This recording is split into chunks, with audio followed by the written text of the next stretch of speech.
Good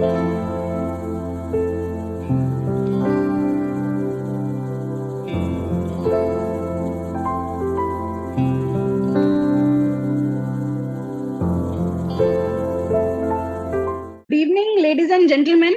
Thanks for your patience and sorry for the inconvenience. We would like to welcome Nancy ma'am. Nancy is a professional administrator, management consultant, and life coach. She has worked in the education sector for 25 years and 15 of which were at the school leadership level. On her last job, Nancy led a team of over 100 employees in a group of schools managed by a multinational corporation. She has contributed immensely to the growth of 4 reputable schools across 4 cities in Nigeria as a school administrator since 2005. Fast gaining recognition, Nancy is the founder of the Facebook group Educational Administration Network with over 1,000 members from various countries, where she shares content on school administrator management and personal development. She has usually impacted school owners, school leaders, and administrators. This has earned her the nickname, the Admin Queen. She is the author of the highly impactful book, Dear Educator, which was published in May 2019. It is available on Roving Heights online bookstores with deliveries to anywhere in Nigeria. The ebook version is available on her website. She is currently the lead consultant and trainer of Ekpezu Smith Consulting. Nancy has spoken at several reputable platforms within Nigeria and beyond, including a TEDx talk. In 2018, she was nominated for an award by the prestigious ArcLights Foundation for Education Advancement in Africa for her contribution to the development of education in Nigeria. Nancy has a passion to see organizations in Nigeria and West Africa function effectively with proper processes and procedures for productivity and sustainability. She is versed in performance management, professional ethics, policies, procedures, and customer service. Nancy is known for her calm demeanor and deep insights on administrative issues as well as integrity. She has a few online courses for school leaders and administrators, which can be accessed on her website. As a coach, Nancy nudges in the individuals out of their comfort zones to become better version of themselves. Nancy is a fulfilled single and resides in Lagos State, Nigeria. We welcome you, ma'am. Big round of applause. We welcome you, Nancy, ma'am. May I invite Nancy, ma'am? Mic over to you. Thank you so much. Welcome, Nancy ma'am, to the session. It was an honor to you to be here, ma'am. Thank you to the session. Good evening. Thank you so much, friends. Ma'am, where are you? Thank you. Yes, ma'am. Good evening from our side. And good afternoon. Yes, ma'am. Can you hear me, ma'am? Yeah. Yes, ma'am. I can start right away. I'll be sure. Yes, ma'am. You can. Is the audio clear? Ma'am, it's fine there. Can you see me clearly? Ma'am, actually, it's a network issue. Network is weak, it seems. But can you hear me? Can you see me? Yeah, I can see you. I can hear you. Okay, so maybe I could just put the fan off so that, is it better now? Can you hear me starting? So thank you so much for having me once more. I'll be speaking on school administration post-COVID-19. And if you are a school administrator in 2020 and you're keeping things going in your school, I want to give you a thumbs up and I want to tell you that you deserve an award and a warm hug, because it's not easy to manage an organization through crisis. So don't beat yourself up. You are doing amazing already. I'm going to share a few more tips that can help you as you navigate the changes of the COVID-19 in school administration. I'll be sharing my slides. Sure, ma'am, your thoughts will be. Ma'am, your thoughts will sure be very beneficial for all the academicians and the school owners. They all are looking forward to your views. Okay, so I'm going to share my slide right away. I'll be sharing slide. Where is that? Can you see me? We can see you. Let me see. Okay, share screen. Okay, so I'm sharing my screen right away, and then we're starting right now. Okay, so. Okay, so like I said earlier, the topic is school administration post-COVID-19. School administration post-COVID-19. And basically, I've already been introduced, so I will not spend much there. What are we going to cover here? We're going to really urge school administrators to develop skills for managing, the organizations during disruptive and uncertain times, such as the COVID-19 pandemic. And then we're going to highlight areas that need attention for action this pandemic. Like I said earlier, if you're already leading your team around this time and administrating properly, honestly, it's not an easy task to accomplish at all. So do not take it lightly one bit. We all know what the impact of the COVID-19 pandemic has done. Okay, there's been a disruption of teaching and learning and loss of learning even in some organizations. There's been an increased use of technology for teaching, learning, and supervision. There's been a lot of anxiety, a lot of uncertainty, a lot of fear. There have been a lot of losses of finances and a salary since March. And there's been a lot of chaos and confusion and even loss of jobs for teachers and sometimes even leaders of schools. So it hasn't been a very easy period for anybody. But guess what? No matter what these challenges are, there are still strategies you can put in place to help you navigate and to get things going during this pandemic. So here we are addressing the school administrators, and I want you to know that the core functions of administration have not actually changed.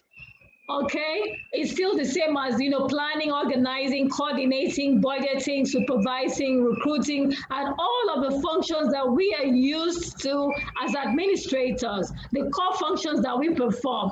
But the way that we perform these functions is what has actually changed as a result of the crisis that we have to manage. And I want to tell you that one of the key things that you need to have for this, one of the key skills that you need to develop now will actually be managing a crisis. Crisis management.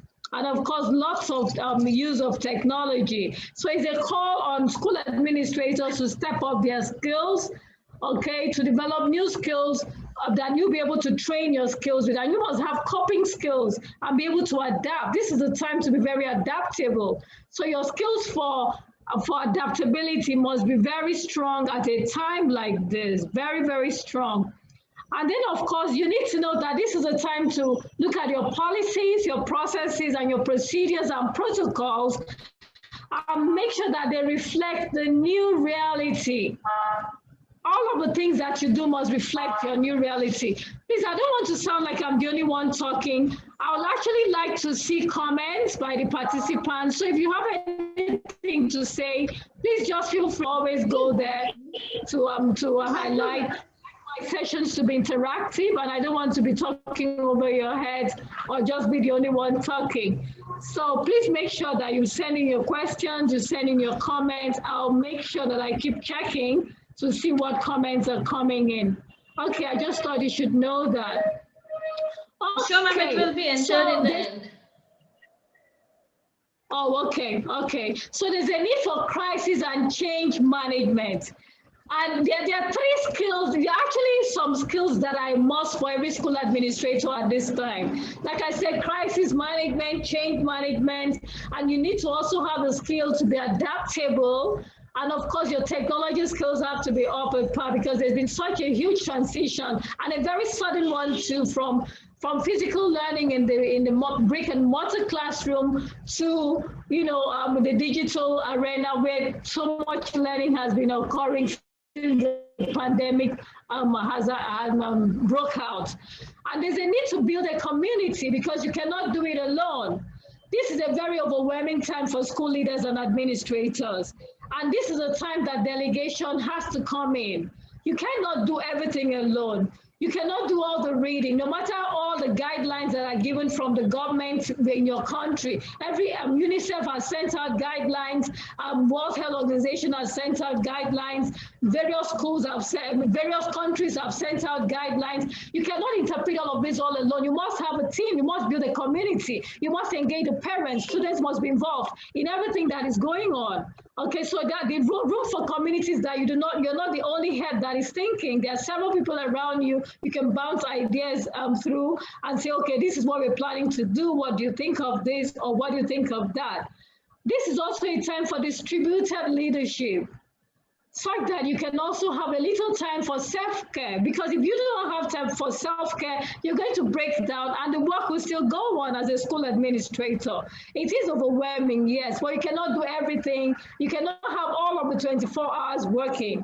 And so you must have people on your team that you have trained, so that you have distributed leadership, and some of them can take on roles, that then you can delegate and make sure that you follow up on them. And of course, there's a need to be technologically savvy and well-informed at a time like this. So if you've been a school administrator who has not taken the time to develop tech skills, please, you cannot expect from your staff what you are not giving. You must develop your tech skills to the level that will take there's a need for the human touch, People are going through so much, parents are going through so much, and so are the students. And so there's a need for the administrators, the leaders, to give that extra, the human touch that makes all the difference. While technology will help us learn, there's just so much that it can do. But there's a part that it can only be supplied by humans, and that is the human touch, empathy, a bit of that touch of sensitivity and care, knowing what everybody's going through. So this is not the time to overload all your staff with everything and boss them around. Everybody's going through a whole lot of psychological and mental issues because of the COVID-19, and it is affecting people at various levels and in different ways. So if you're a school owner or a school administrator, a school leader, this is the time that the human touch has to come. And this is the time to be vulnerable. Please do not claim that you know everything. You need to get out there and let them know that you are confused sometimes just as much as they are, in as much as you're trying to get them, to give them a clear sense of direction, that you do not have all the answers, because there's no script written for this COVID-19. We're all trying to make it out, and everybody's been able to navigate at some level, depending on, how aware they have been and how much they've done on studying exactly the trends and what is going on. So please do not forget all of this. The need for you to develop new skills, the need for you to put your policies, processes, procedures, and protocols to reflect the new reality of the COVID era. And then the core functions of administration have not changed, like I said, and there's a need for you to develop your crisis and change management skills, to build a community, to have distributed the human touch in everything that you do, to be sensitive. So let's look at managing the staff. We're going to look at the staff, we'll look at the parents, we'll look at the students, we'll look at the financial resources, what exactly you could do with each of these areas. So for the staff, before the COVID-19 pandemic, quite a number of people were only used to the physical classroom teaching, teaching and writing in the brick and mortar classroom. And then suddenly there is the COVID-19. And then you realize that you have to migrate to the digital space, to technology, for almost everything. So there's a need to do an audit. Even though a lot of trainings have been done in a lot of quarters, in a lot of areas, there are still some schools struggling where their teachers are struggling with technology. So it is still not too late to still do an audit of your staff and know the areas that they need to develop, the very areas that they need to develop their skills. and then train them. So staff training for the changes required is actually very used with teaching with certain apps. Find out what those apps are, and then begin to train them on it. Are they struggling with, some kind of tools? You find out what the tools are, and then go on and work on them. So for you to lead the staff successfully at a time like this as an administrator, you need to show compassion and empathy. They are going through so much. People are bottling up things, and any little stress from the administrator can lead to people having outbursts that you would not expect, because there's just so much going on right now. Just so much all over the world. Okay. So there's a need for you to be sensitive, to show compassion, to show some empathy, and not to training them and pushing them, not necessarily babying them, but expect but not too much, and know that everybody's under stress, and you are their manager, their leader, their administrator, and there's also so much in you.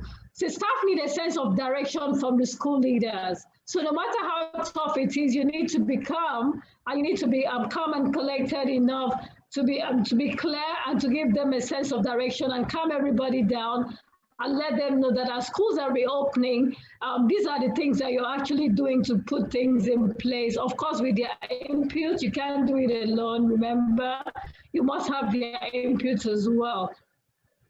So this is a time to also note that increased workload of the staff will be very stressful. Remember, they've had to play roles that they were not playing before. Now you have to take temperature of kids that they come into school, because that's one of the guidelines. You have to know who's coming into your school. What's their temperature like for the day? All of these were not in the job descriptions of the teachers when they signed to take a job with you or to be under your supervision. And so they have to do a whole lot more. Watching out for the kids to be sure they're social distancing, making sure that, the kids complete their work online, and now the schools are resuming physically. They're also scared. What will happen to them? Is the attention given to only the students? What is your arrangement also for the teachers, just in case any of them test positive for the COVID-19? Are there things you've put in place for them? Because most of the time we plan only for the students, and then we forget the staff who are going to take care of these children. Their welfare is equally as important as that of the children, because if the children get to the school and there are no teachers to take care of them, there will be no school. And so in your planning as an administrator, please show some care to the teachers. Let them know that you're concerned just as much as they are about their children. And that if they do fall sick, this is the plan that you have, okay? And all of that goes. So encourage self-care of the staff. Encourage them to have time to care for themselves. Have sessions with them where you encourage them to take time to rest, because it is very stressful. I know what teachers have had to go through lately by virtue of having to teach online. Initially, it sounded like a very exciting idea until they saw that the work involved was far, far more than what they had all bargained for. So it's a whole lot of work. Okay, so those are the tips for managing your staff, and assure them that you're not laying them off. Some schools have laid off staff without even explaining why. I think it's a nice thing that you let them know what's going on. Communicate with them. Communication is key at a time like this. They need to know what's going on. Do it regularly, reassure them, and help to build that team spirit so that they stay with you all through this crisis. And then let's look at your financial resources, okay? A lot of schools couldn't resume. Of course, the lockdown led to schools staying at home. In my country, Nigeria, some schools were able to get their parents to pay the fees for their children, but some could not. And so a lot of schools were struggling financially, such that they could not even pay fees. Some schools have not paid fees since April. Some paid up till May, June, and then they couldn't get any money to pay. And they had to tell people to render all the staff redundant, apart from the few who were doing the online classes. So the economic depression may also mean that, you will not have banks loan money to you, because banks are also affected. A whole lot of people are investing in their cryptocurrency now, are not directly banking their money at the bank anymore. So there's a whole lot going on, and the banks are also affected by virtue of the depression that has come from the pandemic. So you may not have as much access to money in the bank as you would expect, because it's affecting everybody. It's raining on everybody. It is actually raining on everybody's parade. Okay, so now you need to invest in other sectors. If you're a school owner, a school administrator, a financial manager, you need to advise the board to see how they can also invest. That means you need to find other income for your school. That means you need to also find other areas for your school of income for your school. Okay, so budget that reflects the reality. Right, health, safety are going to be paramount, because if anything goes wrong, if all of these are not in place, learning cannot even take place. Now people are too worried. You know, you can only learn when you are alive. And so we need to prioritize what comes on our budget. This is not the time to budget for fancy things, buy new school buses, buy this, buy. This is the time to just know that you're going through a phase as an organization, as a school, and as a school administrator, you need to be very realistic and frugal with the expenses. And so a very strict budget to reflect the reality of the times we are in, and to show which ones are priority. And I would say that priority should be given to tools that you use in learning, because right now there's going to be a blend of physical, brick and mortar, and digital. So even though school is resuming, we cannot say that everything is going to be physical anymore, because we've been able to successfully migrate to the digital space for teaching and learning. And so we need to also have the tools to maintain this, even when school is resuming. So the budget management has to focus on priorities. And then you need to also upgrade your fee collection method. Some schools couldn't get all their parents to pay because they still do physical cash transactions. So this is the time to go cashless, to go digital, to have portals where parents can pay right from their houses. And so nobody would have an excuse to say, well, the boss's office was not open and so I couldn't walk in there to pay. So you need to have a digital means of collecting fees. You also need to revise your payment plans for parents to show that you appreciate that some of them have lost their jobs, and so you can have a flexible payment plan that will encourage parents not to leave your school. Okay? So have fee payment plans that reflect the reality of what is going on now. Be mindful about investing in technology. In as much as we're encouraging a lot of technology, people are just coming with all kinds of gadgets and tools and apps. And it is so overwhelming if you do not even know what you need. So you have to first define what you need and decide exactly what it is before investing in technology. If not, you find that most of your money will be going to technology. You dump this, you try this tomorrow, and so much money will be wasted. So decide what technology you're using and what you're sticking to. If you're having a blended classroom, doing the brick and mortar with a blend with the digital, you have to actually know exactly what you need to do. So it's not every technology that is thrown at you that you just keep buying and buying and buying and buying. Buy what works for your school, stick with it, and then you may try one or two others, but don't don't make it become overwhelming and throw in all your finances into buying technology, okay? Create awareness with staff on the need to cut down costs and improvise. This is the time for strict record keeping of use, not for people to just walk into the store and demand everything. They need all the papers, they need displays, everything. You have to be very frugal, and you have to teach your staff also to be frugal and cut down costs and to learn to improvise. They can learn to make some things. If you were importing cleaning materials, perhaps you can get your home economics department to produce them. You can produce cleaning materials. Okay. You can get staff more involved in courses. You have a home economics unit. Perhaps you can put the staff to more use. That will not involve you bringing a contractor to do some of the things that can actually be done, shared nicely among staff in your school. And then, of course, you can think of other sources of income for your school. If you had caterers, you could now have your employees do it. You had contracted caterers. Perhaps they've been the ones bringing snacks and supplying lunch to the kids. You can think of something else. Okay. Then the parents. Remember, customer service is very, very important here. Okay, can you hear me? Can somebody say hello? Hello? Hello, ma'am. Yes, you are very much audible. The presentation is very nice. Okay, thank you. So the parents, the customer service relationship is very important at a time like this. Remember, in as much as you need the parents to be back, they also have their expectations from you. They need a school that understands their plight. Some of them have lost their jobs. They've been laid off because of the pandemic. Some have been rendered redundant. Some, no salaries paid, and it's just tough.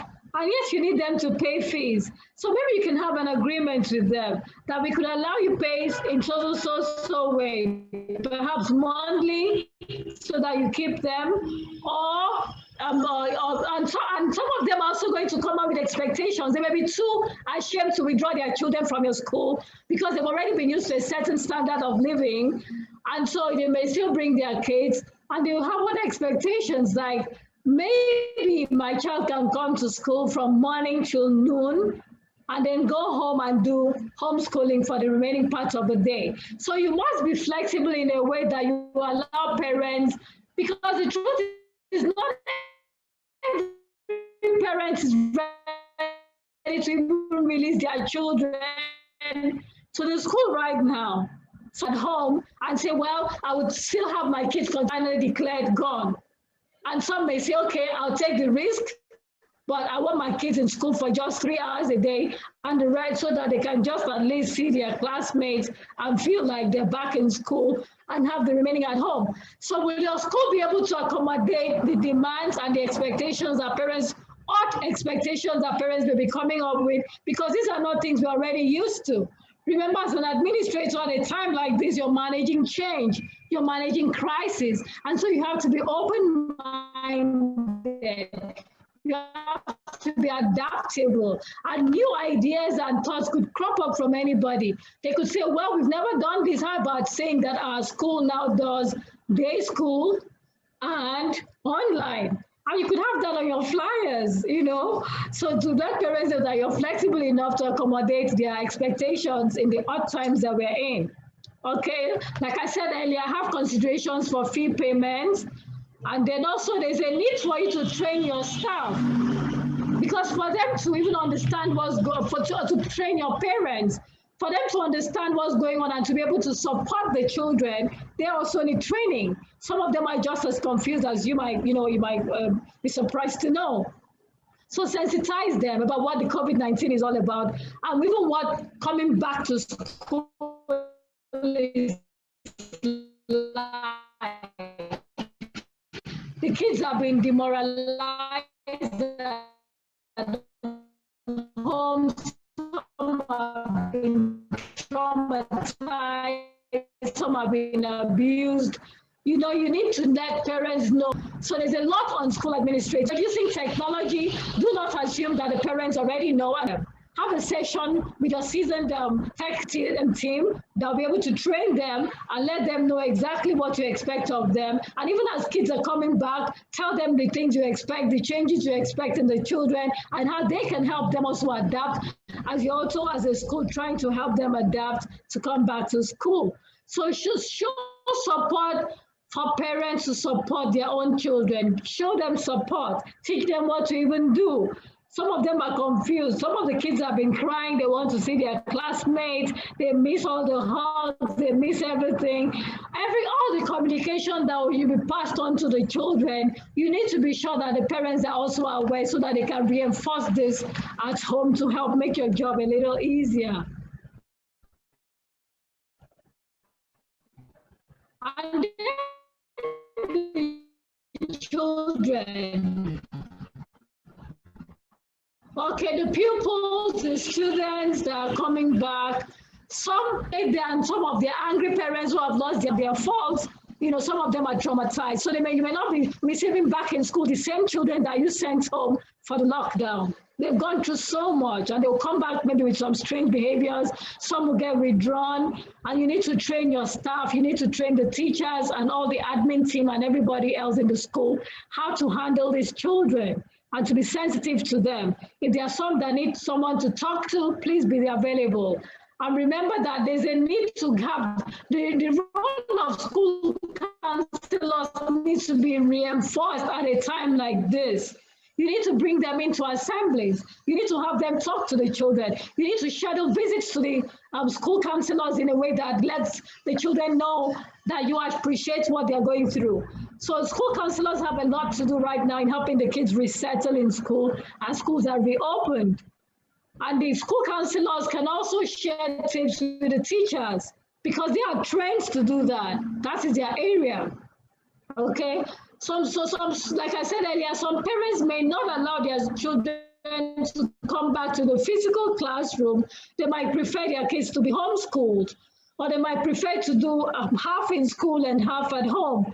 You really cannot tell parents, we don't want this in our school right now, because they are worried. And so their concerns may lead to them taking decisions that will inconvenience you as a school, and you have to be ready for this kind of change management. You have to be flexible enough to accommodate all of the changes that are occurring. Then you need to think truancy. What exactly is truancy these days? Because if a child is in school, half day and half at home, how do you record that on the register? You need to train your team. What is acceptable in this school as truancy now? If the child is not in school, does that mean learning is not taking place? Are you getting me? Truancy used to be that a child is not physically in school, and so you just mark the register is absent. We may have to rethink of the day and go home and still be learning. So long there's evidence of learning and there's contact with the teacher, you may have to mark that the child was present for the day. Maybe find a way to say that digital learning took place. So even the way we mark our registers may need to be revisited, because school has changed. We are coping with a whole lot of things right now. And we can't expect to keep doing the same thing, the same old way that we've been doing them over the years. COVID-19 has brought in a change. And so here we are, we keep changing along with it, okay? So you need to teach your staff to handle the anxieties and expectations of these children. Teachers have expectations from them. Their parents have expectations from them. But before they went home, they were happy kids, and suddenly they went home. Even when you take them online, they keep asking every session, when are we coming back to school? When am I going to see my friends physically? Is this all the work we are going to do now? Just seeing each other on the screen every day? They are tortured emotionally and mentally. And it's not the same. One of the reasons kids come to school is also to socialize. Those little stories that their friends tell, a little holding of the hand during break time, and playing and settling disputes, all of those little things that build their social skills. Suddenly they are cut off from all of that, and they have to be restricted to the screen. It's sociable. And so you have to really understand and put yourself in their shoes and know that they're coping with a whole lot. And now they're coming back to school, and we're telling them the hugs they used to getting back to school, hugging their friends and just feeling so happy. Suddenly they have to wear a mask, and they have to be socially distanced from the people they love, their classmates that they've always looked forward to. You have to keep explaining why these things are so, and that it is for their good. And that you're not doing it to punish them, but it is to actually keep them safe. And so you just have to keep doing the job of explaining and making them calm down and dealing with their anxieties and also coping with the expectations that their parents and their teachers have of them.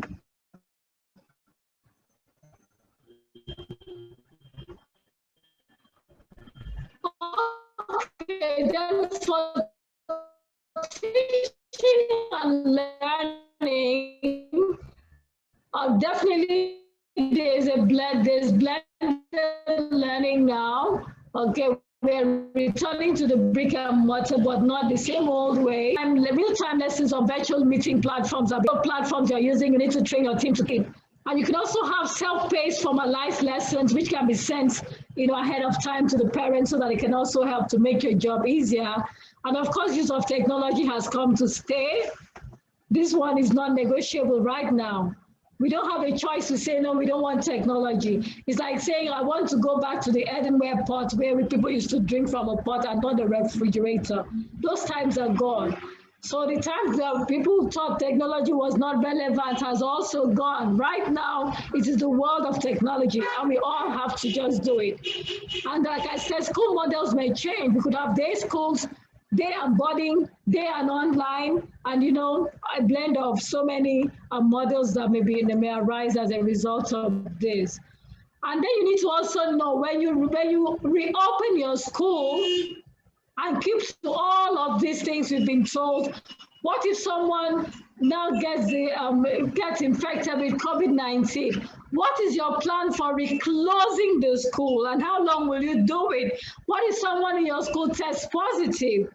You know that there has to be a sudden reclosing plan. So you have to build all of this in as you're reopening. How do we reclose the school after we have reopened? Because if there is actually a case, you know that you need to report and trace where it came from, and you also need to sanitize your school. So it means that we need to close the school, as soon as that is detected. So it means communication has to be ongoing. And there mustn't be any parent who is left out of the loop in the communication. Everything that is going on has to be communicated instantly. If bulk SMS works for your school, please communicate. Communication is key at a time like this.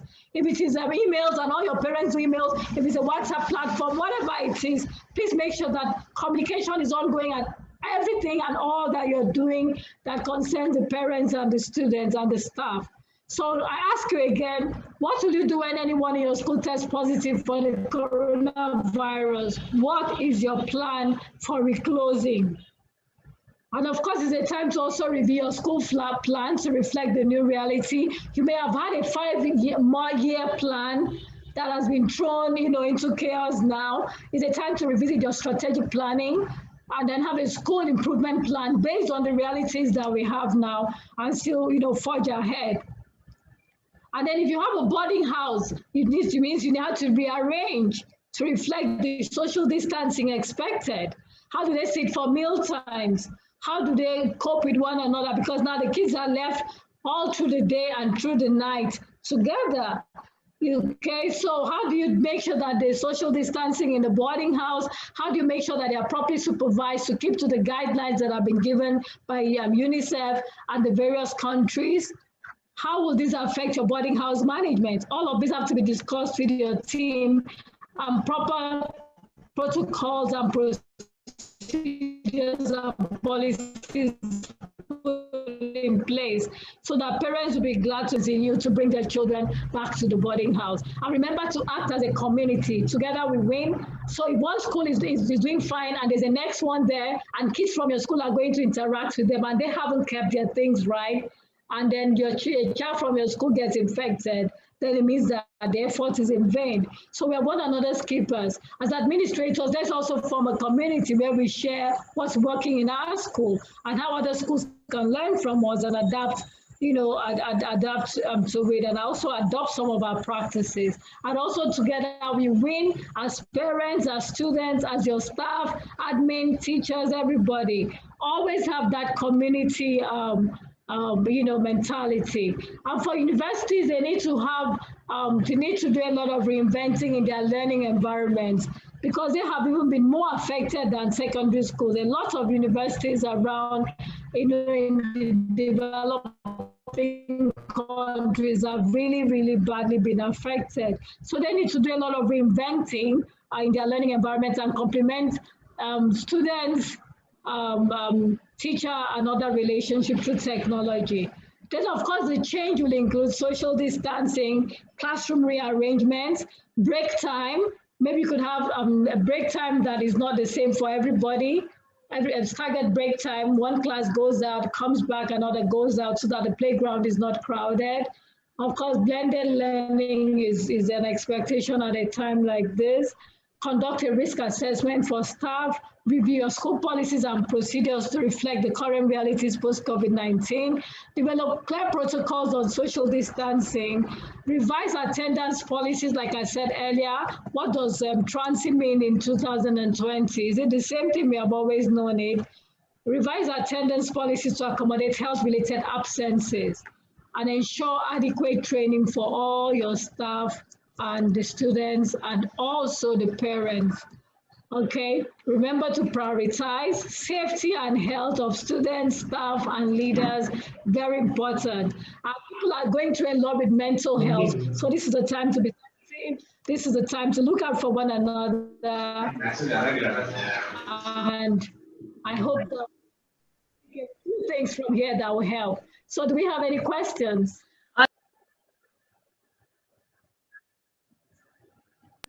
Thank you, ma'am, for the very wonderful presentation. It covered all the aspects. It covered the staff, the administrators, the parents, the students. It covered everything. Few questions were hello, ma'am, can you hear me? Yes, please. Yeah, few questions were coming. Yeah, few questions were coming there, but they were all wonderfully covered by your slides and your presentations. So you answered them all. You answered them all. Thank you very much, ma'am, for taking out the time and for such wonderful slides. They were very informative and they gave all the knowledge which we were needed at this time, especially the empathy towards the staff members, that both are facing the same problem, the administrators and the staff, the parents. The most important is the empathy, which is covered by you very beautifully. Thank you for pointing out this feeling. This is the special thing that you covered very well. Thank you very much, ma'am. Thank you for coming to the session. And we would like you to come for more sessions from you. We would like to invite you further, ma'am. Thank you very much. It was my pleasure to be here again. You can connect with me on my email, Nancy@Ekpezu, on YouTube, Nancy Ekpezu, on WhatsApp, Facebook, Instagram, and Twitter, and LinkedIn. I'll be glad to really be connected to everybody here. And thank you for having me at this conference. I've really enjoyed every bit of it. And I've learned from the other speakers too. Thank you so much. I learned so much about Iran today. I was schooling in Iran. So I'm sure I'll be able to encourage one or two people to school in Iran from now on, because I learned so much about their schooling system. Thank you for your kind words, ma'am. Thank you very much. Thank you. Thanks a lot.